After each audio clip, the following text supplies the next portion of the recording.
Во овој период од денот ќе разговараме за една интересна и актуелна кампања која верувам дека ќе го разбуди вниманието кај сите вас. Рециклирај и донирај, колку загадуваат отпадните масла за јадење и многу други актуелни прашања ќе ги одговориме токму со нашиот гостин, господин Андреј Ѓокиќ. Добро утро. Добро утро, благодарам на поканата. На самиот почеток, рециклирај и донирај. Што значи ова и што се опфаќа вашата кампања? Па видете, јас би започнал најпрво со проблемите со животната средина, односно загадувањата кои што се веќе наша реалност и не се само една реторика која можеби многу често се појавуваше во изминатите години. Денес светот бара конкретни решенија за посебно за справување со отпадот, меѓутоа и за еден одржлив начин на живот преку кој ќе можеме да ја заштитиме животната средина и да ја обезбедиме нашата иднина. Целта на рециклирај и донирај е директно насочена кон домакинствата, значи кон граѓаните да решат еден проблем со еден вид на отпад, отпадните масла кои што ни остануваат при готвење на храната, кој што е доста штетен по животната средина, меѓутоа може да направи доста проблеми и во нашето домакинство. Тој проект започна на средината на 2017 година и представува една екосоцијална платформа која што овозможува значи секое домакинство кое што го создава отпадното масло при готвење на храната, да може соодветно да го собира и тоа да заврши во еден еколошки систем кој што понатамошно ќе го третира и рециклира и од него потоа се добива така го имаме зад нас токму оној екосистем кој што за кој зборувате, а верувам дека истиот е најважен кај немладите, бидејќи можеби ние повозрастните некако тешко се прилагодуваме кон новите правила, но едукацијата кај немладите е најважна, особено во делот за собирање на овој тип на отпад. Каде истото го правите, како го правите и како ги едуцирате немладите?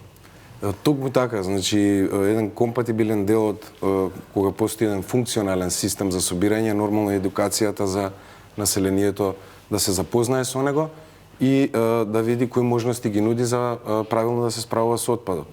Тука главниот двигател е едукацијата на најмладите, бидејќи најмладите се тие кои што треба да ги стекнат еколошките навики. Јас ќе побарам од режијата, извинете да не ги споделате фотографиите, токму со најмладите, имаме одлични фотографии кои што ни ги споделивте. Еве, во градинките каде што сте застапени, продолжете слободно. Така, значи се работи за проектот Учиме за собирање и рециклирање на отпадно масло. Главната цел е најмладите, односно дечињата во градинките, да се запознаат со самата тема, да дознаат што е отпадно масло, какви штети може да предизвика врз животната средина. Преку ликот на Петко, значи тој што е доста познат лик за нив и преку него кога ја дизајниравме програмата заедно со ОХО, го направивме тоа за да ми ја доближиме темата. Значи проектот се состои од работилници со наставничките, има и прирачници со предлози како тоа да се направи, меѓутоа останува на креативноста на учителките, бидејќи тие знаат како треба со децата и главната цел е дечињата да ги запознаеме уште од најмала возраст дека постои овој вид на отпад, дека е штетен за животната средина и како треба да се собира и рециклира.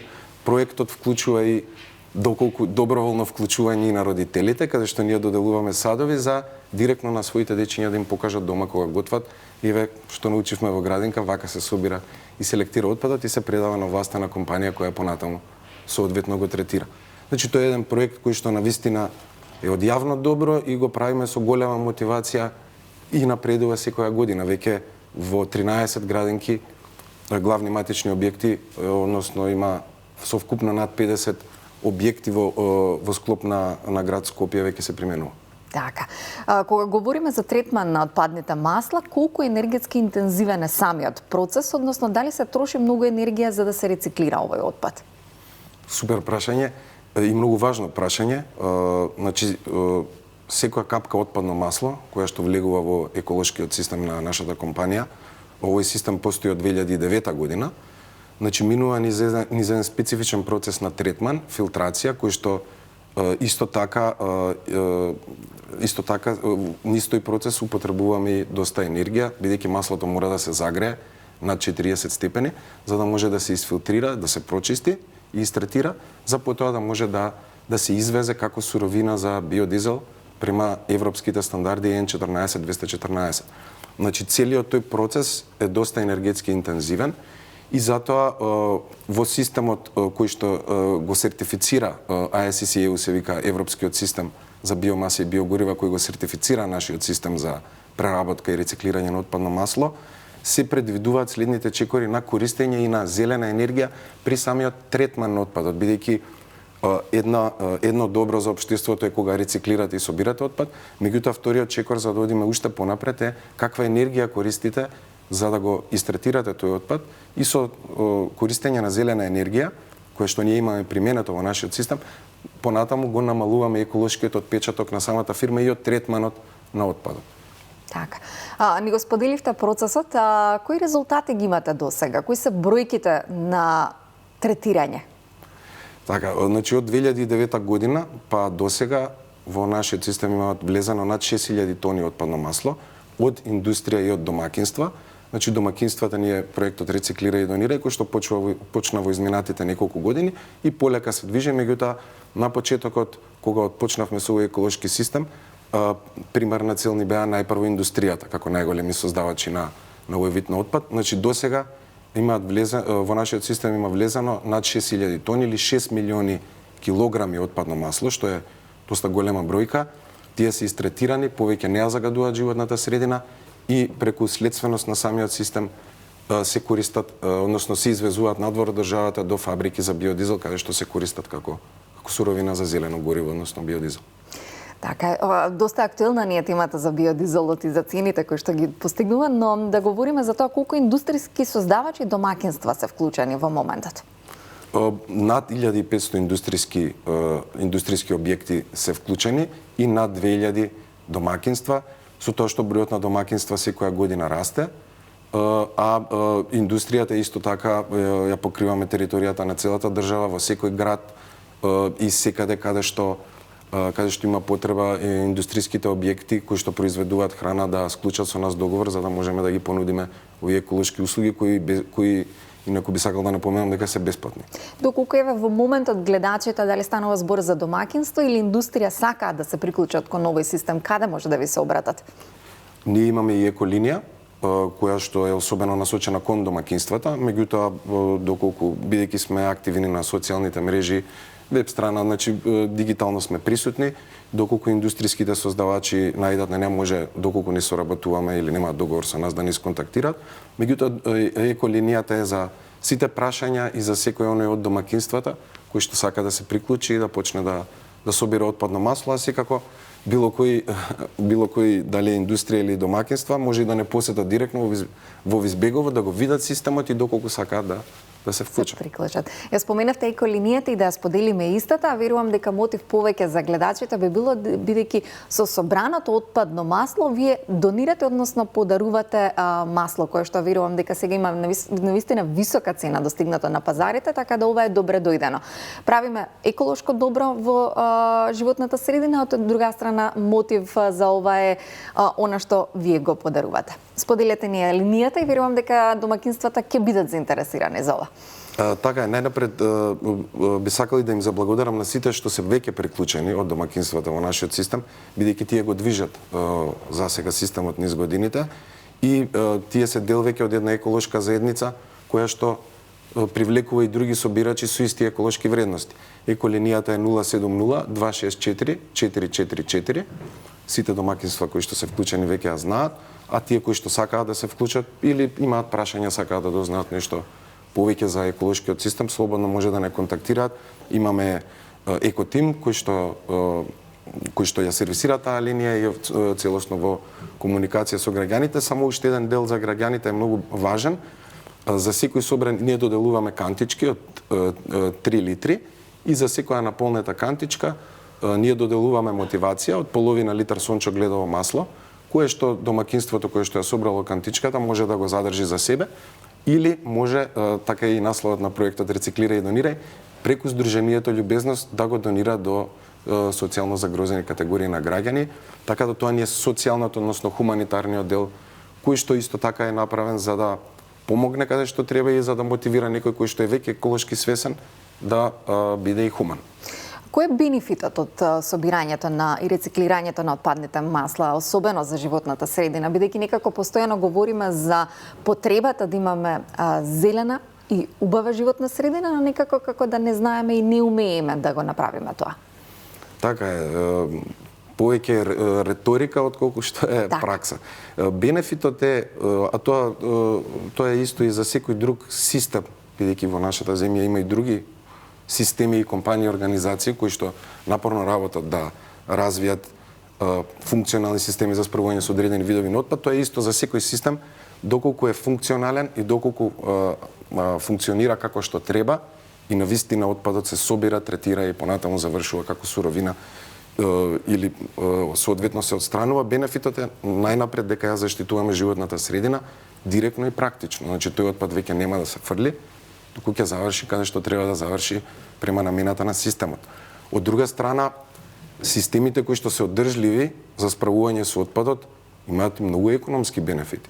Значи тука се тренираат човечки ресурси, има нови вработувања, се воведува нова технологија, се воведуваат иновативни практики за да продолжи да се развива тој систем и да биде самостоен на еден начин. И тука навлегуваме повторно во одржливоста, значи одржливоста од индивидуално ниво, на ниво на компанија и на ниво на држава. И затоа реториката веќе треба да премине во реалност, односно се повеќе да се изнаоѓаат иновативни решенија со примарна цел да ја заштитиме животната средина, меѓутоа и тие решенија да бидат одржливи. Така. Кога вие започнавте вашата зелена приказна и колку државата ја препозна и ви помогна во сите предизвици кои што ги имате пред вас?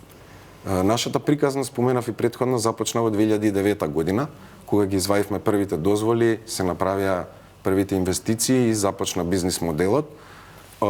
Потоа во 2013 година можам да кажам дека кога се донесоа законски решенија за индустријските објекти да подлежат под законски прописи каде што мора да склучат договор за собирање на отпадните масла со овластени собирачи. Значи тоа можам да кажам дека е еден чекор напред од страна на институциите кои што овозможија да се поттикне свеста, меѓутоа да се креира и една законска рамка каде што секој индустријски создавач ќе мора соодветно да го собира отпадот и да го предава на овластени компании. Нашата компанија, нашиот систем функционира веќе значи 12 година и можеме да кажеме дека напредува секоја година. Ние имаме политика на реинвестирање во самиот систем, за да може тој што подобро да ги обслужува создавачите и што поефикасно да го третира отпадот. Така да и со институциите сме во одличен однос. Ние имаме секоја година ги обновуваме и нашите дозволи и значи се трудиме како една мало средно предпријатие да инвестираме во системот што повеќе. Така. Дали во Македонија имаме високо развиена еколошка свест? Во Македонија можам да кажам дека како претходно повторно би се навратил на реторика, претходно додека не постоја системи, викавме ние немаме еколошка свест. Не, во Македонија има многу домакинства кои што имаат еколошка свест, меѓутоа не постоеле функционални системи за тие отпади за кои што домакинствата биле свесни или ги собирале, меѓутоа на крајот немале каде да ги одлагаат и затоа дел од ситуацијата е таква. И можам да кажам према нашите искуства со рециклирај и донирај дека еколошката свест расте, дека има еколошко свесни домакинства на кои што им требаат достапни функционални системи, зголемена едукација, за да може уште повеќе да се поттикне и да се работи на таа еколошка свест. Имате ли одредена бројка или пак семејство и компанија која има најголем придонес во овој екосистем предадено на отпадно масло, кое се грижи за истото и ете секогаш со радост знае да ви задзвони на еколинијата и да ви сподели дека има токму собрана одредена количина? Тоа е супер прашање, јас не би одвојувал бидејќи секоја компанија или секое домакинство што на пример враќа 1 литар отпадно масло и многу повеќе посебно од индустријските објекти, ние ги цениме бидејќи тие го користат системот и значи прават добро не само за себе од законски аспект, туку навистина се грижат и за животната средина. Така да не би одвојувал, ние споделуваме обично на социјалните медиуми со дозвола на некои од домакинствата кога сакаат да ги прикажеме, чисто да покажеме дека системот функционира и дека луѓето се задоволни од тоа како функционира и на еден начин се креира еколошко задоволство или внатрешно задоволство кога некој навистина го прави тоа бидејќи сака и ја заштитува животната средина и тогаш тоа и да се покаже и преку социјалните мрежи дека навистина се случува. Така. Пред крај на овој разговор, Андреј, да ни упатите или да го сумираме со една убава порака до сите граѓани кои можеби во овој момент ве запознаа, ве знае, но или пак кои што сега ги подсетивме дека овој систем постои во Македонија и дефинитивно е функционален кога граѓаните и индустриите се обраќаат. Така, супер благодарам. Значи, јас би препорачал на секој оној кој што го создава овој отпад, секое домаќинство, може да ни сконтактира, да му ја објасниме екоакцијата и која е целта на рециклира и донира и како функционира и доколку смета дека треба, може слободно да се вклучи за да видиме во реалност како тоа функционира и да види дека навистина ние се трудиме да направиме што полесно да биде на секое домаќинство, да го собере тој отпад и да ни го предаде на нас, а потоа да се овозможи и една додатна мотивација и можност за хуманост секако. Така, да подсетиме на еколинијата, пред крај на разговорот, да подсетиме на еколинијата. Значи, секој оној кој што е заинтересиран може да не добие на 070-264-444. Нашиот тим ќе одговори на сите прашања и доколку е заинтересиран собирачот, секако веднаш ќе гледаме да доставиме празен сад за да може да се отпочне со тоа. Андреј, ви благодарам, ви посакувам многу успех и уште многу убави зелени идеи кои ќе ги реализирате во Македонија. Благодарам многу за поканата. Така, ова беше еден интересен разговор кој верувам дека со внимание го проследивте, а верувам дека и дополнително ве мотивираше за да им се обратите.